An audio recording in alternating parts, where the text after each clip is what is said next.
The rain hit my windshield in heavy sheets, my wipers barely keeping up as I navigated the winding back road home.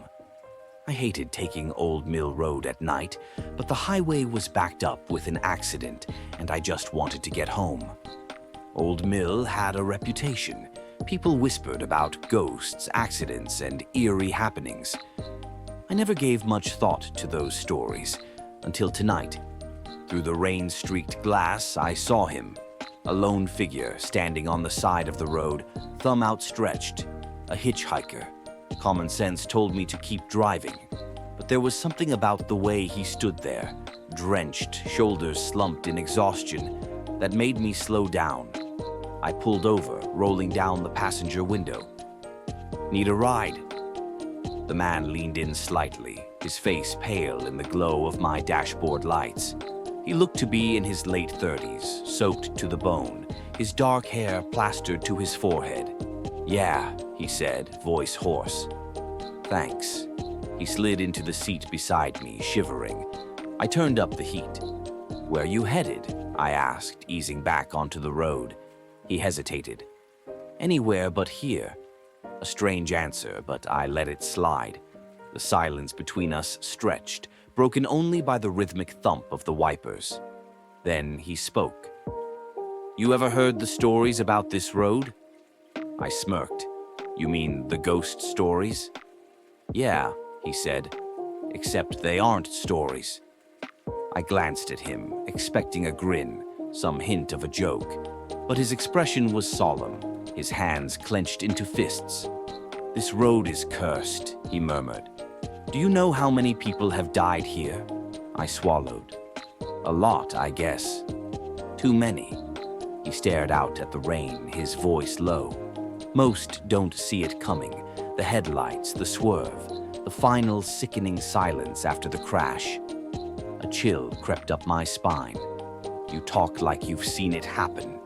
He turned to me then, his eyes dark, haunted. "I have." For a while, neither of us spoke.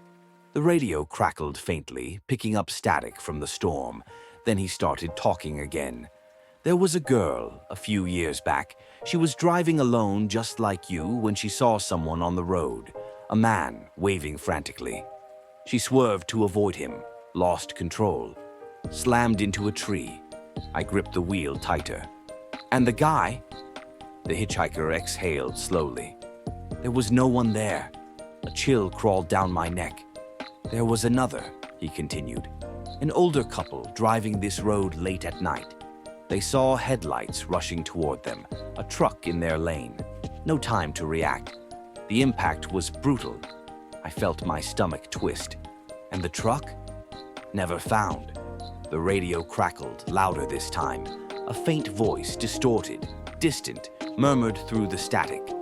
"A lone driver, a winding road, an unseen force. Tragedy awaits." My breath hitched. The hitchhiker sat still. "It's starting." "What?" I asked, my voice barely above a whisper. He turned to me, his face pale. "The warnings." The voice on the radio continued, the words slipping through the static like a whisper from the dark. "A car veering off the road, a broken guardrail, a fall, a final scream." I shuddered. This is just a coincidence, right?" The hitchhiker didn't answer. He just looked ahead, his face drawn. And then I saw it. Up ahead, where the road curved sharply, a section of the guardrail was missing. Twisted metal jutted from the edge, as if something had gone through it. My headlights illuminated the slick pavement, the rain making it shine like black glass. A deep drop loomed beyond the broken railing. My hands went clammy on the wheel. Had the radio just predicted this? I slowed the car, my heart hammering. The hitchhiker exhaled shakily. "I should have told you sooner," he said. "Told me what?" He closed his eyes. "I'm not a ghost." The way he said it made my skin crawl. "I was in an accident, right on this road. I should have died, but I didn't. And ever since that night, I've been trapped." He looked at me then, his eyes shadowed with something old, something heavy. This road won't let me leave. I swallowed hard. That doesn't make sense. It does if you've lived it. He gestured to the broken guardrail. That's where it happened. My car went through. I don't know how I survived, but I did. And ever since that night, I've been here. I shook my head. That's impossible. Is it? He nodded toward the radio. The static had returned, but now the voice was sharper. A man lost between life and death, waiting for someone to set him free. I stared at him. What does that mean? It means I need help. His voice cracked. I think the road wants me gone, but I can't go alone. The realization settled over me like ice. He was cursed, and now so was I. I had a choice. I could drop him off, pretend this night never happened, or I could help him. The road ahead twisted into darkness, the rain falling harder now, but something inside me had shifted. What do I have to do? I asked. The hitchhiker swallowed. Drive past the curve, past the crash site. Don't stop. Don't turn around. My pulse pounded, but I nodded. I pressed the gas. The car moved forward, the headlights cutting through the storm. The radio crackled wildly now, the voice growing frantic. Danger, inevitability, surrender. The rain blurred my vision, but I kept going. The broken guardrail disappeared behind us. The road stretched ahead, empty and dark. And then, the radio fell silent. The air around us shifted, the weight of something unseen lifting.